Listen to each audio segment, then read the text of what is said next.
দেশে আসলে ছিনতাইকারীতে ভরে গেছে।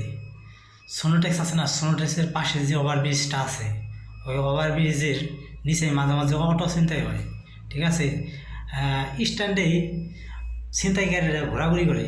ঠিক আছে, ঘোরাঘুরি করে কারে কোন লোক দেখান যায়। মনে করেন 10 টাকার ভাড়া 100 টাকা দেব, চলো। ওই যে যদি চলে যায় তেলেই ফেসে গেল। ঠিক আছে, ওই অটোওয়ালারে নিয়ে ওই ওভারব্রিজের তলে নিয়ে যায়, তলে নিয়ে মনে করেন 2-3 জনে মিলে ধরে ধরে নিয়ে অটো নিয়ে চলে যায়। ঠিক আছে, আর অটোর মধ্যে তো কোনো লাইসেন্স ফাইসেন্স কিছুই নাই, যার হাতে থাকবো তারই অটো। ঠিক আছে, আর অটোওয়ালারা সবসময় সাবধান থাকবেন, প্রলোভনে ফাঁসবেন না। ঠিক আছে, আর ঘটনার মধ্যে ঘটনা হলো আর একটা জায়গা আছে, ওই নয়ার হাট। ওই নয়ার হাটে ওভারব্রিজের তলেও কিন্তু ছিনতাই হয়, মাঝে মাঝে শোনা যায়।